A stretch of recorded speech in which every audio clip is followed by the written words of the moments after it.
feel bad if I talk too long, if you sit down more quickly. I have to say thank you for that incredibly generous introduction. I do want to point out that I am a recovering attorney and have been since 1996, I'm glad to say. Although tomorrow I'll send a child out into that wilderness, graduating here tomorrow. So it's a special pleasure for me to be in Boston tonight. But I would have been here anyway because MGH means so much to me, as I know it must mean to everybody in the room. It's also an immense honor to stand beside any of the people who are pictured on our tables or will be honored in the book. I feel quite overwhelmed with that, frankly. There's a poem to which the grieving, and we grieve lots of things, turned after, and to which I turned after the death of our 16-year-old son 13 years ago. It's a quite long poem, but quite a wonderful one. It's a small piece, though, which will reveal the really tender touch that Edna St. Vincent Millay has to the moments when our lives change direction.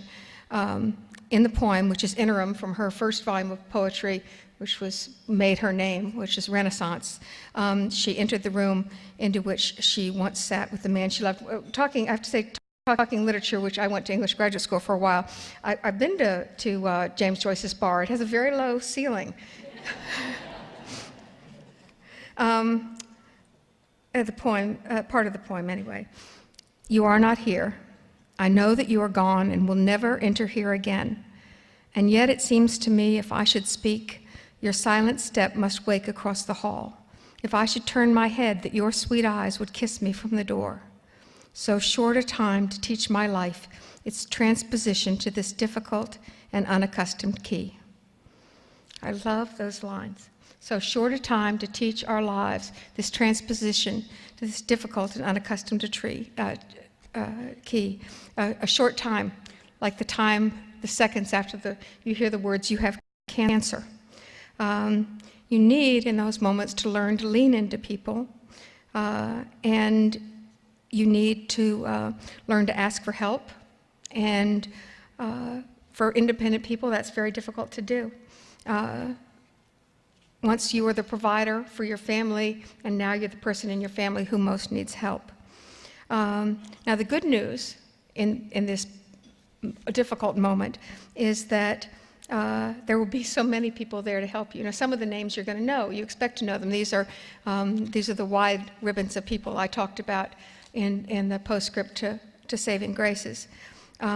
Those are the people closest to you. And some of the names are the names you're going to learn in the months and years ahead. People who will help you make this transposition to this difficult and unaccustomed key. You think beforehand that you will know who they'll all be, that you know exactly who's going to be the people who are going to be standing beside you. They're the people who stood beside you all the years before that. And in, of course, a lot of ways you're right. But then you wonder, those people stood beside me before. They stood beside breast cancer survivors before. But what made those people? What made breast cancer survivors, which is my group of people? I sometimes lament the feeding frenzy we have in funding, where one organ fights another. So I refer to my community, knowing that I'm part of a much larger community. As a new breast cancer patient in Mass General, I wondered, what about these legions of women I've seen pictures of over the years? You see them. They're at walks and marathons. They're doing, bike rides across the country, and or they're climbing mountains. They're so hale. They're so determined. Their faces are so full of joy. Were they always, did breast cancer go out and pick out the strongest people? We know it didn't do that. So what made these people, who were stunned as I was stunned as you hear the words, even if you expected to hear them, to find out that they have cancer, what made them into these special, strong people? I'm not in any way unique. I'm part of the people who were made strong by the people who took care of me. Not just those wide ribbons, but all of those narrow threads too. All of them whose names, some of the names I got to know, some of them I don't know. I was so pleased to see last year that you all had honored the valets, some of the valets. Those are some of the most important people in my life. They're so good to me.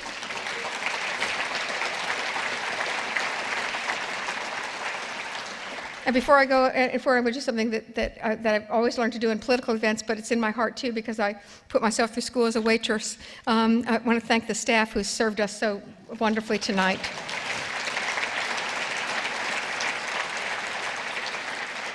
So I was wondering about these, these women who were walking so proudly, so hairlessly, out in front of the cameras. Didn't they get the same news that I had gotten?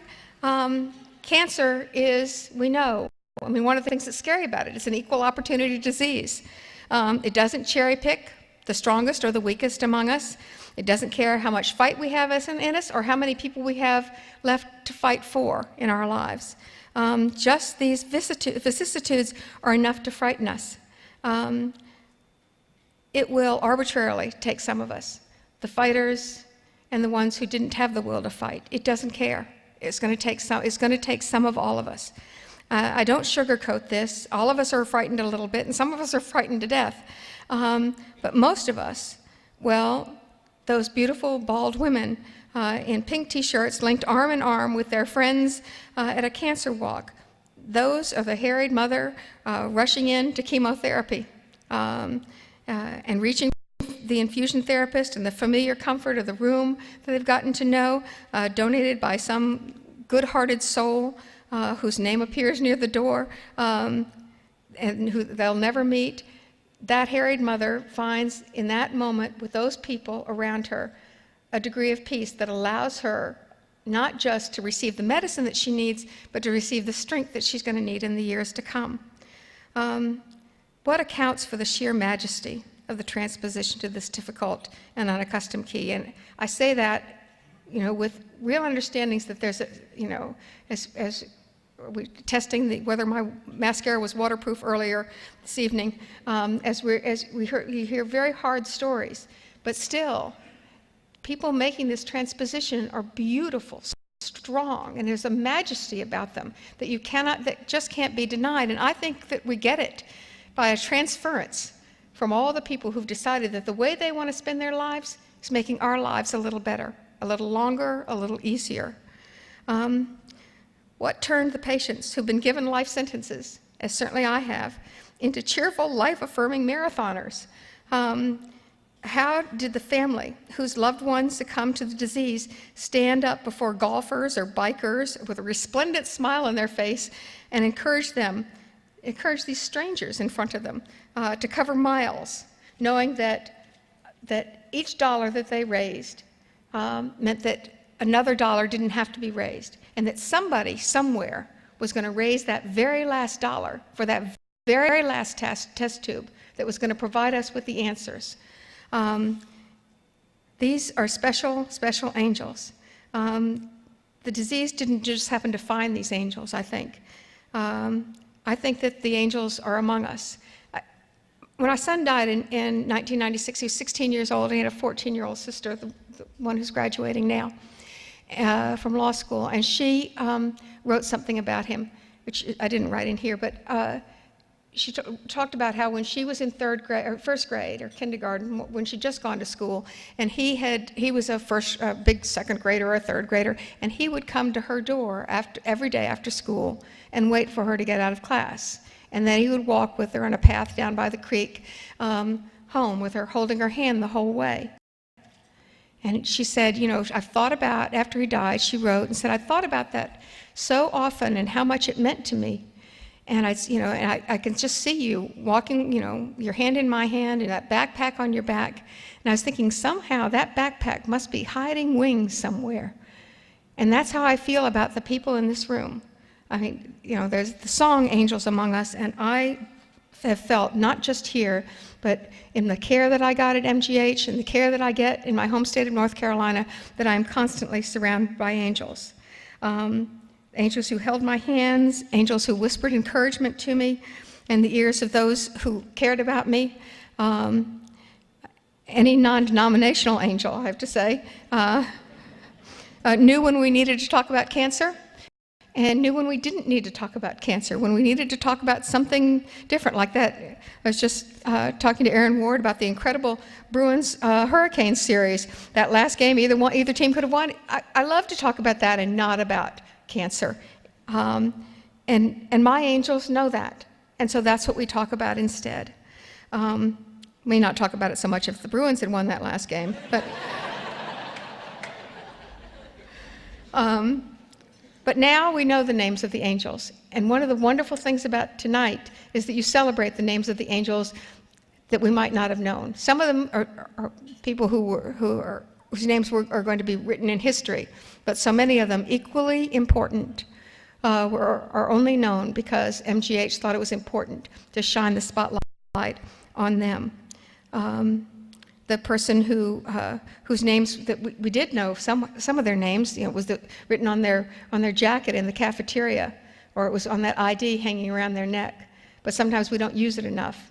And maybe this will be a reminder, this celebration of each of the people, whatever their status in the hierarchy, that each of them has a name and each of one of them is important. So how did we get stronger after the words, "You have cancer"? Strong enough to walk down Newberry Street in just a ball cap and no hair. Hardly any one of us would have done that before, and yet we do it proudly now. I think that the people who are honored here, they were honored last year, they'll be honored next year, are a big, big part of that reason. You lent us strength. You gave us hugs when we needed it. You spent more minutes than the insurance company wanted you to in our room, making us feel better. Yeah, I know that each of those codes has a time limit on each one of them, and I understand MGH is very good about protecting the doctors from it, but it's still in the patient's heads a little bit too. We know that we can't ask for too much time, but we're always given the time that we needed. And you give us something that's completely free, and that is that you give us hope. And harder still, you asked others to help give us hope by writing checks or doing things that sometimes it's hard to ask for. Because though hope is free, all these wonderful services, all these wonderful people are not. And they have families to feed, and you have buildings to build, and it's really important that those checks get written. And I can't tell you what it means. The heroes that we have are the heroes that write the big checks, the heroes that give us the support that we need. They're also the people who write the little checks too, who do the little bit that they can. Does it matter? I think that, of course, it does, because even though we have angels among us, we still have cancer among us. And it matters because your work to make MGH Cancer Center among the top 1% of cancer centers in the country is a self-fulfilling promise, because it's because you want it that you make it happen. I tell a story that if you've read my second book is Resilience, and if you've read it, please do not turn to the people at your table and tell the punchline. It was 1956. I was 7. My brother was 6. My sister was 5, and we were going to Sunday school at the Jacksonville Naval Air Station where my father was. My parents, in order to insist on savings because the stores weren't open on Sundays in 1956, gave us our allowance and our money for the contribution. Why am I not thinking of this word? Thank you so much. I do go to church. I just couldn't think of the name. I'm nearly 60, but I'm blaming it on chemotherapy. The collection plate, so they gave us the dime each for each of them. My sister, who's 5, does what a lot of kids are doing. She's walking across the street, shaking her hands like this, shaking the dimes so they make some noise. We walk across the street, up onto the sidewalk on the other side. As she steps up under the curb, one of the dimes pops out. It rolls down the curb, over the curb, onto a drain grate, down the drain. 5 years old, it takes her only a second to assess the situation and say, "There goes the Lord's dime."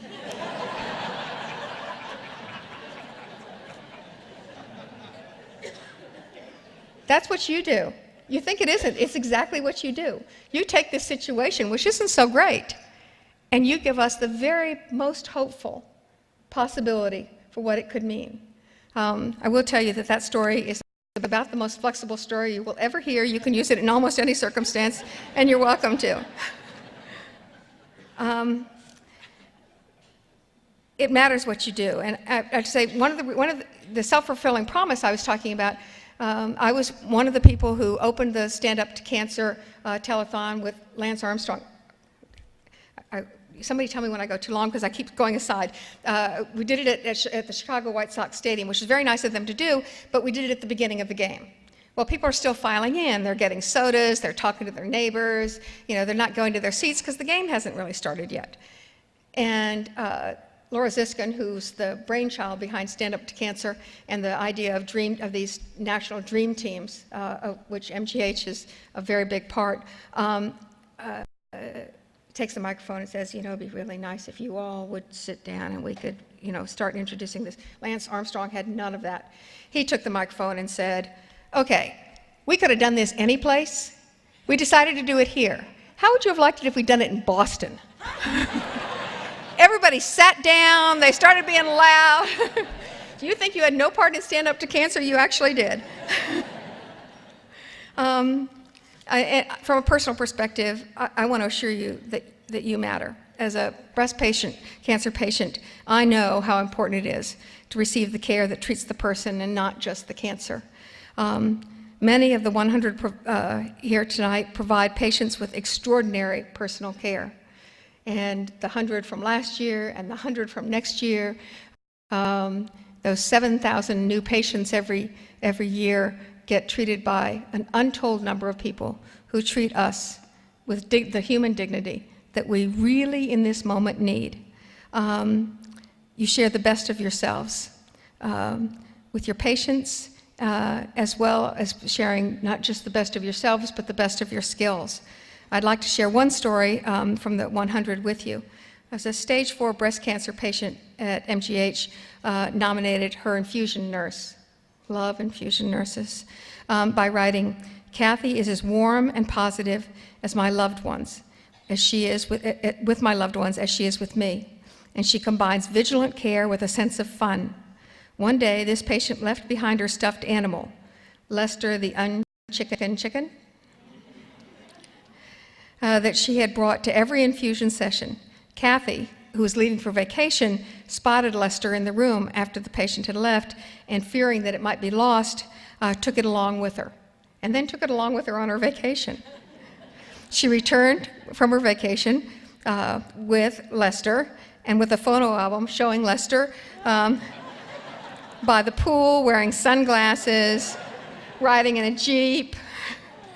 It's this personal concern and this personal touch which makes more difference than you have any idea. It's not just the professional care, which is excellent, but it's this personal touch, which means so much to a cancer patient and has helped me retain my sense of being a whole person and not just a cancer patient.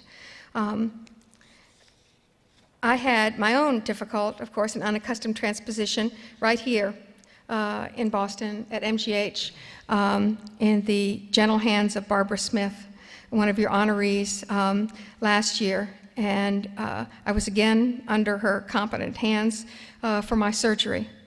My only doubts about Barbara Smith were my wonder that somebody was really so broadly blessed that she would have a gentle touch and a ferocious intelligence and a steady hand and be so incredibly beautiful.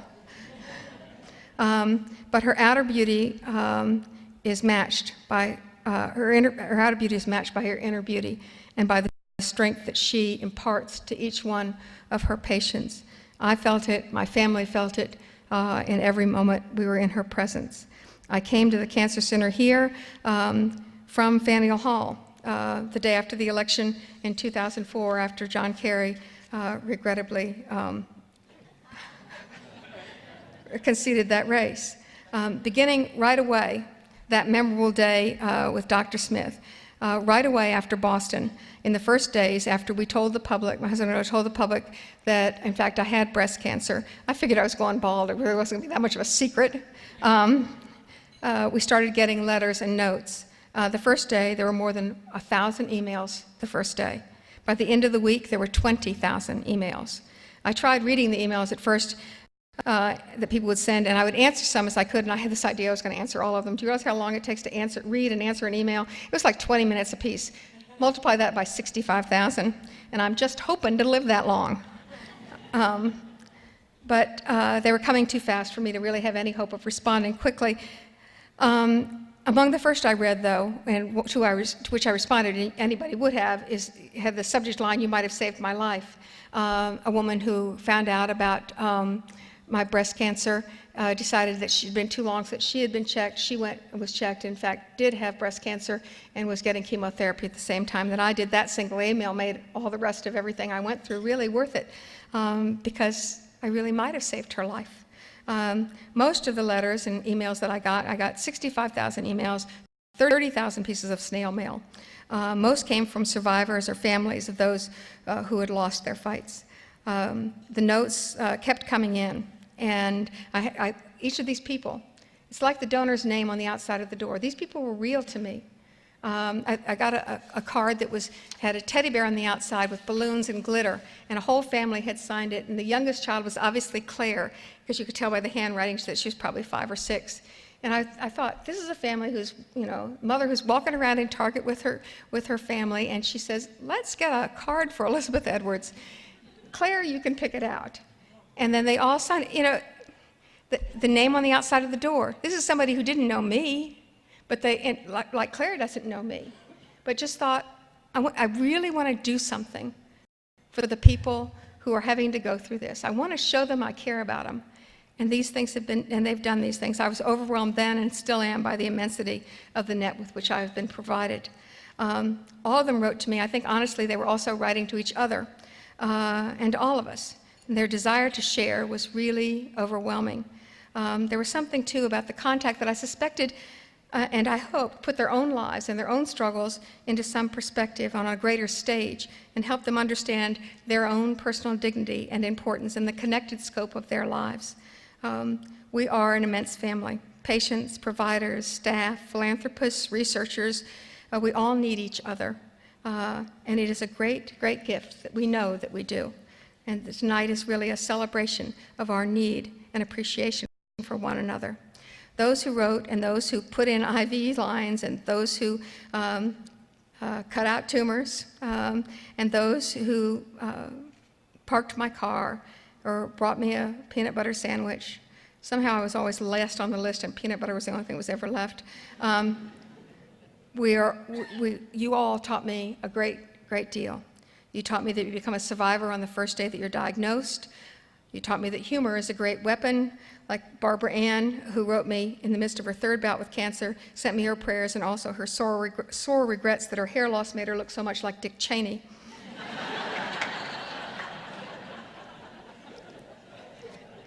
You taught me about your faith, a man with testicular cancer who wrote that God gives us strength to get us through the hard things he chooses to lead us through, which I heard from a lot of people, but he also added, I've been trying to talk to him that I don't really need this, but I can't convince him to see it my way.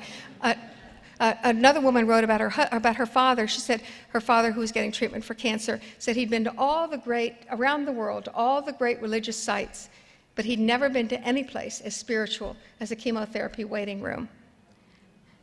You told me that there'd be hard times. You didn't lie to me. You did. Tell me that there'd be hard times. One woman I hope someday to meet is a cancer patient named Adele, who gave herself one cry daily and decided that that cry would be in the shower. Although she never allowed herself in all the treatment to cry in front of her children, she did admit that some days she took 2 showers. Don't you want to meet her too? You knew that all the blessings don't come from friends and family. They come in hospital chemotherapy rooms, and they come in odd forms too. Kathy numbered the angels along her path as family, friends, doctors, her congregation, but she also added mini sausage quiche. You taught me the very hard lesson that we're alive today. I know when we hear these hard stories, and it's so easy to look forward and think, that could be my story too. But you taught me that we're alive today, and that's a victory each and every day that we should celebrate. And you also taught me, by treating me as a human being in part, that we have the power to decide whether it defines us. Rachel wrote me, who'd been battling brain cancer successfully for 14 years. She said, "It doesn't define me. It's just one small part of who I am. I'm not a woman with a brain tumor. I'm Rachel. I'm married to Bill. I'm a counselor. I have green eyes. I like Ethiopian food.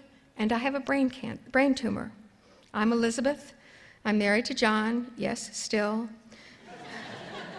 I have 4 delicious, incredible children. I have blue eyes. I like tomato sandwiches. And I have breast cancer. And I am blessed that you are there and here for me." On the front of the Mass General Hospital Cancer Center brochures for patients and families are a series of posters, and one of them says, "Live freely, love strongly, laugh lots, hope is free." I said this earlier. Hope is precious and it is free. What isn't free, of course, are the medicines and the staff and the research. The people in this room have given so much hope and so much of the support that we need that it's sometimes unfair to ask more of you. But I know that in these moments when there's so much promise, more needs to be asked of you. So I'll do something keynote speakers don't do usually, and that is to say those 7,000 new patients that they saw last year, they're going to see those 7,000 next year too. And if you think that there's something more important that you're going to do with your life than to make a difference in the war against cancer, I kind of think you're wrong. I think that that will be the single most important thing you do, whether you do it in a huge way by dedicating your life, and thank you if that's what you're doing, or in the biggest way that you can. It's possible for you to be a hero too by writing an additional check, by making certain that the needs of MGH Cancer Center are met, even when it's a bad financial environment. It's a worse environment if you have a disease. And you can make a difference, and you too can be a hero. Speaking of people who did what they could and more, it's now my enormous pleasure to introduce the next story of the 100 that we will bring to you tonight. 3 decades ago, in 1981, 2-year-old Charlie Davidson succumbed to acute, now lymphoblastic, anybody correcting me? So far, so good? Leukemia. I'm a lawyer, not a doctor. The love Charlie inspired in his parents and his family moved them to act in his memory to save other children. It's one of the great things I love about the cancer community. They don't just say, "That's so painful, I'm going to put it behind me." They say, "It's so painful, I don't want it to happen to anybody else." Months after their son Charlie died, Bert and Toby Davidson established the Charlie Davidson Leukemia Fund, the longest-standing active fund at Mass General Hospital dedicated to fighting childhood cancer. The Charlie Davidson Fund has raised more than $1 million, all of it benefiting patient care and research at the Mass General Hospital for Children Cancer Center. It's my enormous pleasure to introduce them.